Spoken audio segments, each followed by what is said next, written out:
Continuation of the what we started before, changing the fuel filters on a 2006 powerstroke diesel 6.0. Basically, this is the same procedure for a 2003 through 2007. This is the upper one here. You need a 15/16 on any ratchet that you want. But I've already changed this one, but for the purposes of the video, I'll just show you exactly how it's done. This one has a new O-ring on it already and a new filter. The easiest way to do these is one at a time. Do the lower one or the upper one, whichever you want first. If you do the upper one first, it'll wind up draining the fuel out of it back down to the lower one. So you do the lower one first, then come to the upper one.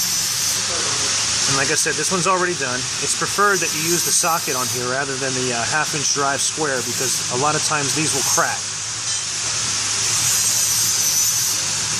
Take this up. Like I said, this one's already changed, and there's no fuel in here yet because I have not primed it.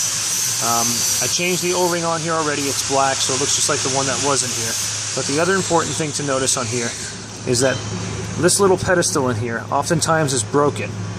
We don't break them, but a lot of times it happens when other shops who are not familiar with the 6.0s take this off in a sideways manner, or if they put it back in forcefully, or if they don't have the motorcraft filters, the internal dimensions are sometimes different.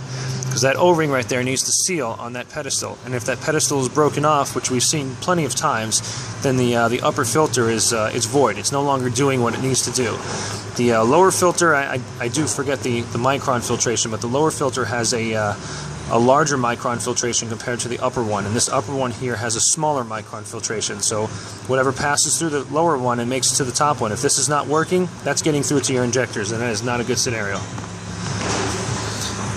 What I'm going to do is tighten this back up.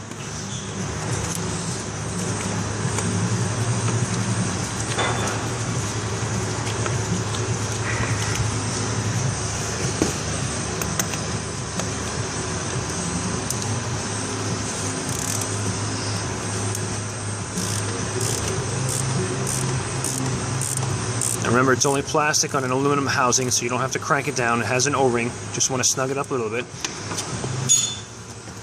I think 14 Newton meters is the actual torque value for it. Okay, now we got to prime it.